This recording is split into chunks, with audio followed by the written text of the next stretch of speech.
للہ الذی ہدانا ھذا وما کنا لنہتدی لولا ان ہدانا اللہ اللہم صلی علی محمد النبی الامی وازواجہ وامہات المؤمنین وذریتہ واہل بیتہ کما صلیت علی ابراہیم انک حمید مجید۔ پچھلے لیکچر میں ہم نے دیکھا کہ رسول اللہ صلی اللہ علیہ وآلہ وسلم نے معراج کا سفر کیا اور آ کر جب لوگوں کو بتایا تو انہوں نے بہت مذاق اڑایا، مگر حضرت ابو بکر نے فوراً سے اعتراف کیا کہ رسول اللہ صلی اللہ علیہ وآلہ وسلم نے کہا ہے تو سچ کہا ہوگا، جس کی وجہ سے اللہ تعالیٰ نے انہیں صدیق کا لقب عطا فرمایا۔ اور رسول اللہ صلی اللہ علیہ وآلہ وسلم نے اپنے ساتھیوں کو خوشخبری سنائی کہ میں نے وہاں جنت میں ایسی ایسی نعمتیں دیکھی ہیں جن کا تم تصور بھی نہیں کر سکتے، اور وہ سب نعمتیں تمہارا انتظار کر رہی ہیں۔ اللہم انی اسألک الجنۃ الفردوس، آمین ثم آمین۔ معراج کا واقعہ ایسا نہ تھا کہ کوئی بھی سن کے اسے آسانی سے بھول جاتا، کیونکہ وہ مسلمانوں کے لیے ایک بہترین خوشخبری تھا اور کافروں کے لیے ایک بہت ہی خوفناک خطرے کی گھنٹی تھا۔ اس واقعے کے بعد ان لوگوں نے کھلم کھلا رسول اللہ صلی اللہ علیہ وآلہ وسلم کی شدید مخالفت کرنا شروع کر دی اور ان کے خلاف اعلان جنگ کر دیا، اور طے پایا گیا کہ کبھی بھی رسول اللہ صلی اللہ علیہ وآلہ وسلم کے ساتھ یا ان کے ساتھیوں کے ساتھ کسی قسم کی کوئی رعایت نہیں کی جائے گی۔ مسلمانوں سے ہمیشہ لڑتے رہیں گے، ہمیشہ انہیں ستاتے رہیں گے، یہاں تک کہ وہ پریشان ہو جائیں اور رسول اللہ صلی اللہ علیہ وآلہ وسلم کا ساتھ چھوڑ دیں۔ رسول اللہ صلی اللہ علیہ وآلہ وسلم ان کی اذیتیں جھیلتے رہے اور ان کے لیے سراپا رحمت بنے رہے، نہ کبھی انہیں بد دعا دی، نہ ان کے لیے کبھی اپنی جانب سے انہیں تکلیف پہنچانے کی کوشش کی۔ رسول اللہ صلی اللہ علیہ وآلہ وسلم کا مقصد تھا اللہ کے دین کو آگے پہنچانا، جس کی وہ پوری کوشش کرتے رہے۔ عرب میں 3 مشہور بازار تھے، حاجی ہر سال مکہ جانے سے پہلے وہاں کا چکر لگاتے تھے۔ آپ صلی اللہ علیہ وآلہ وسلم بھی وہاں چلے جاتے، ان حاجیوں سے ملاقات کرتے، منا اور عقبہ جاتے ہوئے بھی حاجیوں کو قافلے جہاں جہاں ٹھہرتے رسول اللہ صلی اللہ علیہ وآلہ وسلم وہاں جا کر حاجیوں کو دین کی دعوت دیتے اور قرآن کی آیتیں انہیں سناتے، اللہ تعالیٰ کے واحد ہونے کا ثبوت دیتے اور آخرت کے انجام سے انہیں ڈراتے، جنت کی خوشخبریاں سناتے۔ مگر قریش کو کہاں یہ گوارا تھا کہ رسول اللہ صلی اللہ علیہ وآلہ وسلم سکون سے اپنے دین کی دعوت دے دیں۔ پیچھے پیچھے وہ لوگ رسول اللہ صلی اللہ علیہ وآلہ وسلم کے ابو لہب اور اس کے گنڈے پہنچ جاتے، اور جیسے جیسے رسول اللہ صلی اللہ علیہ وآلہ وسلم دین کی دعوت دیتے، وہ لوگوں سے کہتے جاتے، بھائیوں اس کی بات نہ سننا، یہ تو جھوٹا ہے، جادوگر ہے، نعوذ باللہ، دیکھو اس کی باتوں میں ہرگز نہ آنا، اس کی ایک نہ سننا۔ ہزاروں کی تعداد میں لوگ تھے، ان میں سے چند ہی ایسے تھے جو رسول اللہ صلی اللہ علیہ وآلہ وسلم کی باتوں پر ایمان لائے تھے۔ جو لوگ رسول اللہ صلی اللہ علیہ وآلہ وسلم کی باتوں پر ایمان لے آئے، ان خوش نصیب لوگوں میں ایک انسان تھے طفیل دوسی رضی اللہ تعالیٰ عنہ۔ یہ بہت اونچے گھرانے کے شاعر تھے، بہت زیادہ عقلمند انسان تھے۔ انہیں بھی قریش ملے اور ان سے کہا کہ آپ حج کے لیے تو جا رہے ہیں، مگر دیکھیے رسول اللہ صلی اللہ علیہ وآلہ وسلم کی باتوں میں مت آئیے گا، ان کی بات نہ سنیے گا۔ وہ جو ہے قریش کی باتوں میں آ گئے اور انہوں نے اپنے کان باقاعدہ بند کر لیے کہ ایسا نہ ہو کہ میرے کان میں کوئی رسول اللہ کی بات چلی جائے، اور وہ طواف میں مصروف ہو گئے۔ اس وقت رسول اللہ صلی اللہ علیہ وآلہ وسلم خانہ کعبہ میں نماز پڑھ رہے تھے۔ وہ جب وہاں سے گزرتے تو کچھ نہ کچھ آیتیں ان کے کان میں رسول اللہ صلی اللہ علیہ وآلہ وسلم کی زبانی چلی جاتی، تو وہ جب سنے، انہوں نے دو تین دفعہ کچھ آیتیں سنی، تو انہوں نے سوچا کہ یہ تو اچھا خاصا بھلا کلام ہے، میں قریش کی باتوں میں کیوں آ رہا ہوں کہ میں کیوں نہیں سن رہا، میں اچھا خاصا عقلمند انسان ہوں، کسی کے کہنے کی وجہ سے میں یہ آیتیں نہ سنوں، یہ تو بے وقوفی ہے۔ سنتا ہوں، دیکھتا ہوں کہ کیا ہے، کیا چیز ہے، بھلی لگی تو سنوں گا، نہیں لگی تو نہیں سنوں گا۔ رسول اللہ صلی اللہ علیہ وآلہ وسلم جب اپنے گھر جانے لگے تو وہ بھی ان کے ساتھ ہو لیے۔ رسول اللہ صلی اللہ علیہ وآلہ وسلم کو انہوں نے اپنی پوری داستان سنائی اور رسول اللہ صلی اللہ علیہ وآلہ وسلم سے قرآن سننے کو کہا۔ رسول اللہ صلی اللہ علیہ وآلہ وسلم نے قرآن جب انہیں سنایا تو ان کا دل پگھل گیا اور ایسی ٹھنڈک اور راحت انہیں محسوس ہوئی، اور فوراً سے وہ اسلام قبول کر لیا۔ انہوں نے بہت ہی جرت کا اور حق کا ساتھ دینے کا انہوں نے فیصلہ کیا۔ رسول اللہ صلی اللہ علیہ وآلہ وسلم سے کہنے لگے، قبیلے کا دل میرے ہاتھ میں ہے، ہر ایک مجھ پر جان دیتا ہے، اگر میں کچھ کہوں تو میری بات ماننے پہ وہ لوگ فخر محسوس کرتے ہیں، آپ فکر نہ کیجیے، میں اپنے قبیلے والوں کو اسلام کی دعوت دوں گا۔ جب اپنے گھر لوٹے انہوں نے اسلام کی دعوت دی تو ان کے گھر والوں نے، ان کے قبیلے والوں نے بہت شوق سے یہ دعوت قبول کی اور سب کے سب اسلام لے آئے۔ سبحان اللہ، سارے عرب میں آپ صلی اللہ علیہ وآلہ وسلم کا چرچا ہو گیا۔ عیسائیوں کو معلوم ہوا تو انہوں نے آپ صلی اللہ علیہ وسلم کے پاس چھانبین کے لیے ایک وفد بھیجا۔ آپ صلی اللہ علیہ وسلم نے انہیں قرآن کی چند آیتیں سنائیں۔ سنتے ہی ان کے دل پگھل گئے، ان کے دل دہل گئے اور آنکھوں سے آنسو جاری ہو گئے۔ ایک لمحے کی بھی انہوں نے تاخیر نہ کی اور فوراً ایمان لے آئے۔ جو کچھ آپ صلی اللہ علیہ وسلم نے ان سے کہا انہوں نے تسلیم کیا اور مسلمان ہو کر واپس گئے۔ سبحان اللہ! دیکھیں آپ کہ اللہ تعالیٰ کتنے رحیم ہیں۔ کچھ لوگ تھے جو انہیں پریشان کر رہے تھے، اللہ تعالیٰ نے دوسری جگہ سے انہیں مدد دی، انہیں دل کا سکون دیا کہ ہاں لوگ الحمدللہ مسلمان ہو رہے ہیں۔ راستے میں ابو جہل اور قریش کے چند لوگ انہیں مل گئے، دیکھتے ہی ان سے کہنے لگے اللہ تمہیں غارت کرے، قوم نے تمہیں بھیجا تھا کہ حقیقت کی چھان بین کرو اور صحیح بات کا سراغ لگاؤ، لیکن تمہارا حال یہ ہے کہ تم بیٹھے بھی نہیں اور تم پر جادو اثر کر گیا، اپنا دین ہی کھو بیٹھے۔ مگر وفد نے ان کی کسی بات کی کوئی امپورٹنس نہیں دی اور اپنے کام میں مصروف رہے۔ ایمان کی دولت پا کر ان کا دل خوش تھا، مطمئن تھا الحمدللہ، اور جا کر انہوں نے پوری اپنی قوم کو نئے دین کی خوشخبری سنائی۔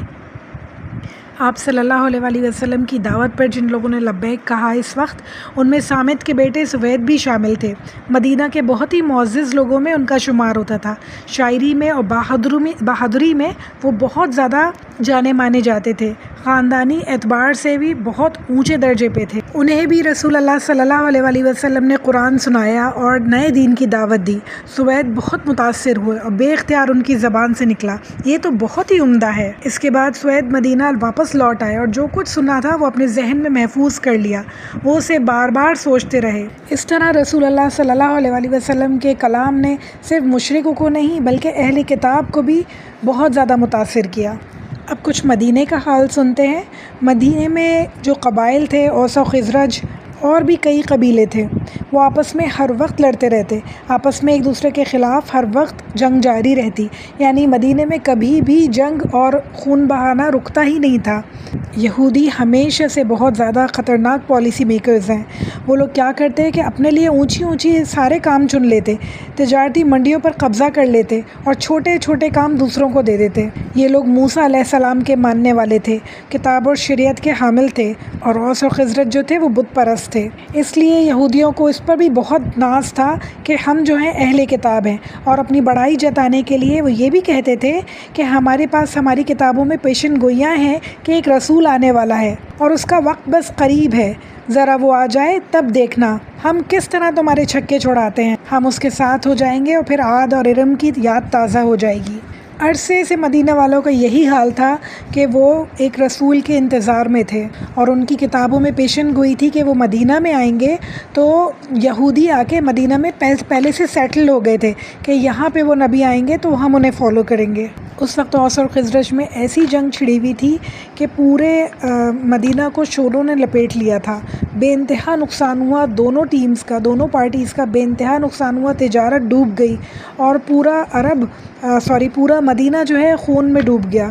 اس وقت ان دونوں نے محسوس کیا کہ ہم لوگ اپنا کتنا نقصان کر رہے ہیں، اور دونوں نے عہد کیا کہ اب ہم جنگ بندی کریں گے اور ایک دوسرے کے ساتھ مل کر رہیں گے، اور دونوں نے عہد کیا کہ اوس اور خزرج کا سردار جو ہے وہ ایک ہی ہوگا، اور اس کے لیے ان کی نظر پڑی عبداللہ بن ابی پر۔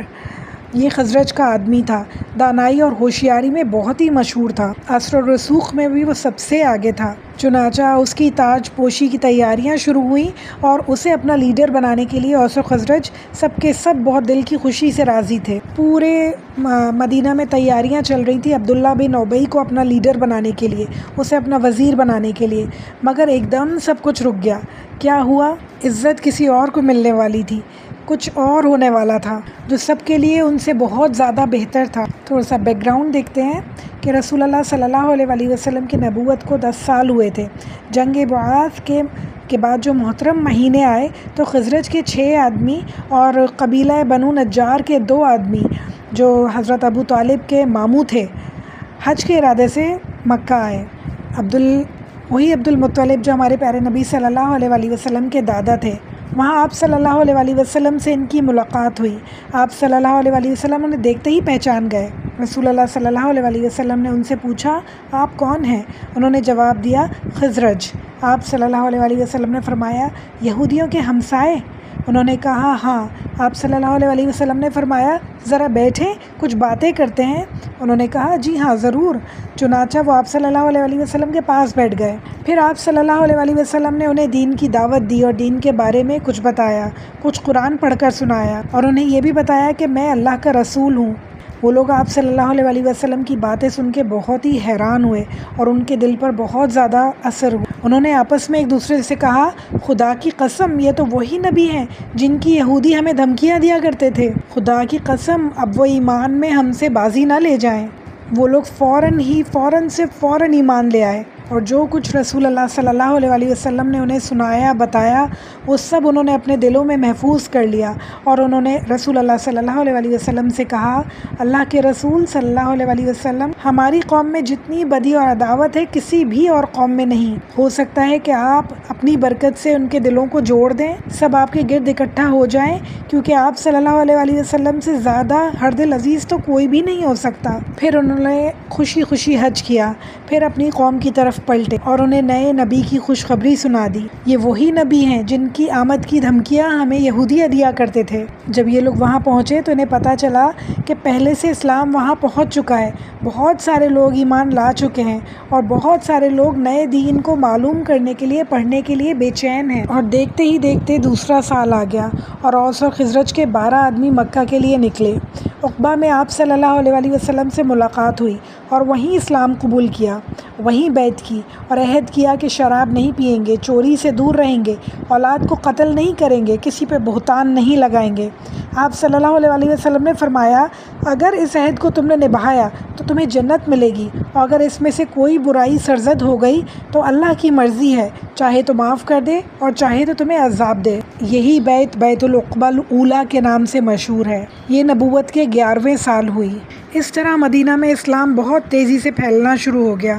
جو لوگ پہلے سے حق کے طالب تھے اور بہت زیادہ ان کے دل تڑپتے تھے حق کے لیے، وہ حق کو پا کر بہت پرسکون ہوئے، بہت خوش ہوئے۔ حضرت مصعب بن عمیر کو رسول اللہ صلی اللہ علیہ وسلم نے ان لوگوں کے ساتھ بھیج دیا تھا کہ مدینہ جا کے لوگوں کو قرآن سنا سکیں اور انہیں دین کی دعوت دے سکیں۔ حضرت مصعب پورے جوش و ولولے سے وہاں دین کی دعوت پھیلا رہے تھے۔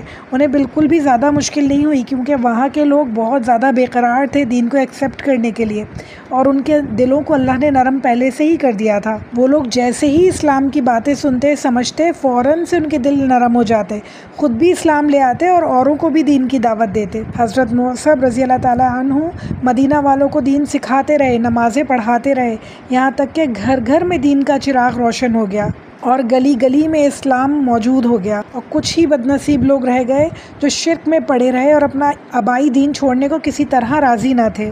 سبحان اللہ، ایک ہی سال میں مدینہ میں اتنے سارے مسلمان ہو گئے کہ جتنے مکہ میں برسوں میں نہ ہو سکے۔ ان سب نے محمد صلی اللہ علیہ وسلم کی بہت عزت کی، بہت محبت سے انہیں یاد کرتے، اور آپ صلی اللہ علیہ وسلم کا مدینہ میں بول بالا تھا۔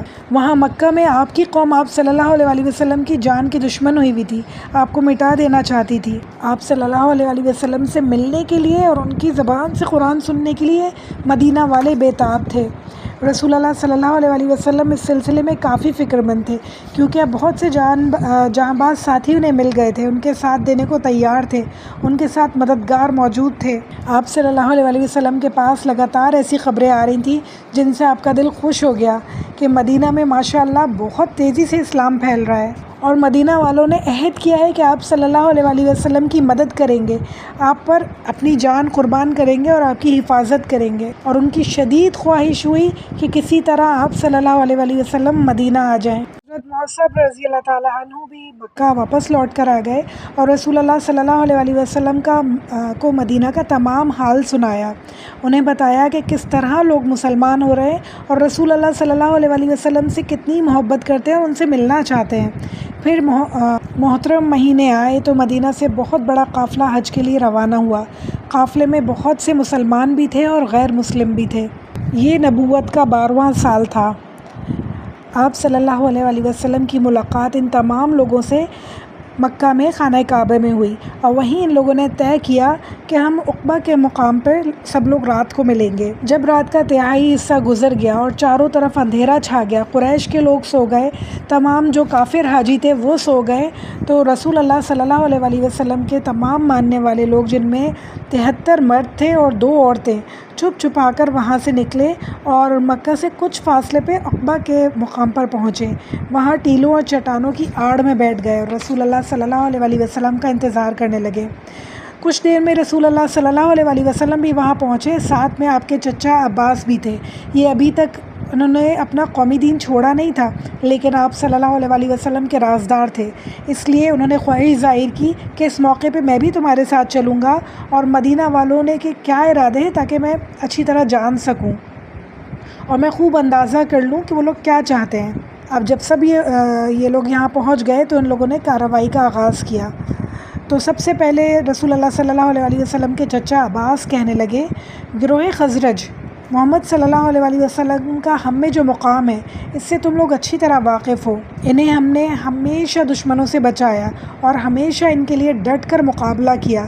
سن لو، یہ وطن میں بالکل محفوظ ہیں، دشمنوں سے انہیں کوئی خطرہ نہیں، مگر یہ تمہارے ساتھ جانا چاہتے ہیں، تمہارے ساتھ رہنا چاہتے ہیں۔ اگر تم لوگوں میں وعدے کی وفا کرنے اور دشمنوں سے بچانے کا حوصلہ ہے تو ٹھیک ہے، تو انہیں خوشی سے لے جاؤ، اور اگر بے وفائی کا خیال ہے تو بھائی ابھی سے چھوڑ دو، یہ یہاں عزت سے ہیں اور سارے اندیشوں سے محفوظ ہیں۔ چچا عباس کی تقریر ختم ہوئی تو اہل مدینہ بولے، آپ کی باتیں ہم نے سن لی، اب رسول اللہ صلی اللہ علیہ وآلہ وسلم ہم سے کیا چاہتے ہیں وہ بھی بتا دیں۔ اور کہنے لگے آپ رسول اللہ صلی اللہ علیہ وآلہ وسلم سے کہ آپ جس چیز پر چاہیں ہم سے قسمیں لے لیں کہ ہم آپ سے کبھی بھی بے وفائی نہیں کریں گے۔ رسول اللہ صلی اللہ علیہ وآلہ وسلم نے انہیں قرآن کی چند آیتیں پڑھ کے سنائیں، پھر فرمایا، جن چیزوں سے تم اپنے بال بچوں کو بچاتے ہو کیا مجھے بھی بچاؤ گے؟ بس میں اتنا ہی اطمینان کرنا چاہتا ہوں۔ اہل مدینہ میں سے ایک شخص برعا تھے، وہ معزز تھے اور قوم کے بڑے سرداروں میں سے تھے۔ انہوں نے بہت ہی عزت سے رسول اللہ صلی اللہ علیہ وآلہ وسلم کے آگے ہاتھ بڑھایا اور رسول اللہ صلی اللہ علیہ وآلہ وسلم کے دست مبارک پر بیعت کی اور کہنے لگے، ہاں قسم ہے اس ذات کی جس نے آپ کو حق کے ساتھ بھیجا، ہم آپ کو بچائیں گے۔ رسول اللہ صلی اللہ علیہ وآلہ وسلم ہم سے بیعت لے لیجئے، باخدا ہم تو لڑائی کے شہسوار ہیں، آپ جب چاہیں ہم جنگ کے لیے تیار ہوں گے، جنگ سے بھاگنا ہمارا آڑ نہیں۔ ابھی یہ بات ہی کر رہے تھے کہ ایک اور نوجوان ابو الہیثم بول اٹھے، یہ بھی مدینہ کے معزز لوگوں میں شمار کیے جاتے ہیں۔ انہوں نے کہا، اللہ کے رسول، ہمارے یہودیوں سے کافی پرانے تعلقات ہیں، بیعت کے بعد یہ تمام تعلقات ٹوٹ جائیں گے، ایسا تو نہ ہوگا کہ آپ کو فتح ہو جائے تو آپ ہمیں چھوڑ کر واپس اپنی قوم میں ہی لوٹ آئیں۔ یہ سن کر رسول اللہ صلی اللہ علیہ وآلہ وسلم بے اختیار مسکرا اٹھے، فرمایا، نہیں، تو میرا خون تمہارا خون ہے، میری آبرو تمہاری آبرو ہے، میری امان تمہاری امان ہے، تم میرے اور میں تمہارا ہوں، جس کو تم معاف کرو گے اسے میں بھی معاف کر دوں گا، جس سے تمہاری جنگ ہوگی اس سے میری بھی جنگ ہوگی، اور جس سے تمہاری صلح ہوگی اس سے میری بھی صلح ہوگی۔ اوس و خزرج کے تمام لوگ بیعت لینے کے لیے آگے بڑھ ہی رہے تھے تو ایک آواز آئی، کس بات پہ بیعت کرنے جا رہے ہو؟ تم لوگوں کو معلوم بھی ہے؟ سن لو، اس شخص پہ بیعت کرنا ساری دنیا سے جنگ مول لینے کی بات ہے۔ اگر یہ خیال ہے کہ مال اور دولت کا خطرہ ہوا یا قوم کی سردار مارے گئے تو ساتھ چھوڑ دو گے تو بھائیوں ابھی سے چھوڑ دو، کیونکہ بعد میں چھوڑو گے تو نہ ہی دنیا کے رہو گے اور نہ ہی آخرت کے، اور اگر مالی نقصان اٹھانے اور سرداروں کی ہلاکت پر صبر کرنے کی ہمت ہے تب ضرور چلو، دنیا اور آخرت دونوں میں کامیاب رہو گے۔ سب بول اٹھے ایک ساتھ، مالی نقصان ہمیں گوارا ہے، سرداروں کا قتل ہمیں گوارا ہے، رسول اللہ صلی اللہ علیہ وآلہ وسلم کا ساتھ چھوڑ دینا ہمیں گوارا نہیں۔ اور پھر انہوں نے رسول اللہ صلی اللہ علیہ وآلہ وسلم سے سوال کیا، اگر ہم عہد پر قائم رہیں گے تو ہمارا کیا اجر ہوگا؟ رسول اللہ صلی اللہ علیہ وآلہ وسلم نے ارشاد فرمایا، تمہیں جنت ملے گی، جنت۔ تو پھر سب نے بہت ہی پیار سے، بہت ہی عزت سے رسول اللہ صلی اللہ علیہ وآلہ وسلم سے کہا، تو اپنا ہاتھ لائیے، ہم آپ کا ہاتھ پر بیعت لینا چاہتے ہیں، اور یہ وہی بیعت ہے جو بیعت عقبہ ثانیہ کے نام سے مشہور ہے۔ پھر اہل مدینہ نے اپنا رخ واپس اپنے گھر کی طرف کیا اور سب لوگ واپس مدینہ آ گئے۔ اب ان تمام باتوں کی خبر مشرکین مکہ تک پہنچی۔ وہ بے انتہا غصے میں لال پیلے ہو گئے اور انہیں سمجھ نہیں آ رہا تھا کہ اب وہ کیا کریں۔ مدینہ والوں سے یعنی انصار سے کس طرح بدلہ لیا جائے، رسول اللہ صلی اللہ علیہ وآلہ وسلم سے کس طرح بدلہ لیا جائے۔ اب تک رسول اللہ صلی اللہ علیہ وآلہ وسلم ہمارے درمیان تھے تو ہم انہیں نقصان پہنچا سکتے تھے، اب اگر وہ اوس و خزرج ان کے ساتھ مل جائیں گے تو پھر ہمارا کیا ہوگا؟ کیا یہ ہم پر غالب آ جائیں گے؟ کیا مدینہ میں ان کا دین پھیل جائے گا؟ کیا مدینہ کے اور قبیلے بھی ان پہ ایمان لے آئیں گے؟ مدینہ والے اب انتہائی پرسکون تھے، اب ان کے دلوں کی کیفیت ہی بدل چکی تھی۔ انہیں نئے دین کا بہت ہی فخر تھا، بہت ہی سکون تھا ان کے دلوں میں، اور ٹھنڈک تھی، دلوں میں یقین کی کیفیت تھی۔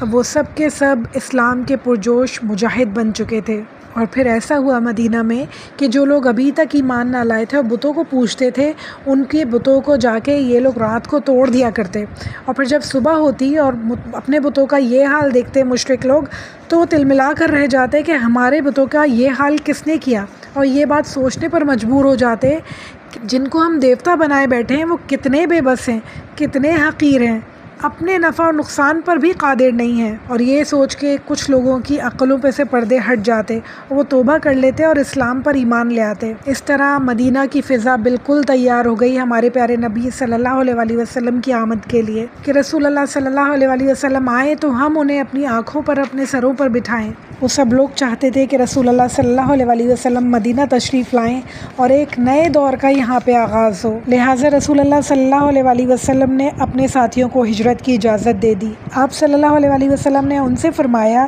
کہ ہوشیاری کے ساتھ مدینہ چلے جاؤ، ایک ایک دو دو کر کے نکلو، قافلوں کی شکل میں نہ جانا، خواہ مخواہ قریش کی نظریں تم پر پڑیں گی اور وہ تمہارے ارادے جان لیں گے۔ اسی طرح بہت سے مسلمان مدینہ چلے گئے اور قریش کو پتہ بھی نہ چلا، اور جب قریش کو پتہ چلا تو انہیں بہت زیادہ غصہ آیا، انتقام کی آگ ان کے اندر بھڑک اٹھی۔ اسی طرح حضرت عمر رضی اللہ تعالیٰ عنہ نے بھی ہجرت کی، جب بھی یہی حالات تھے کہ قریش پیچھے پڑے ہوئے تھے کہ کوئی ہجرت نہ کر پائے۔ رسول اللہ صلی اللہ علیہ وآلہ وسلم کے ساتھ دو لوگ تھے، ربیعہ کے بیٹے عیاش اور عاص کے بیٹے حشام، تینوں نے ہجرت کی، اور ان تینوں نے باری باری الگ الگ نکلے اور ایک جگہ ملنے کا فیصلہ کیا۔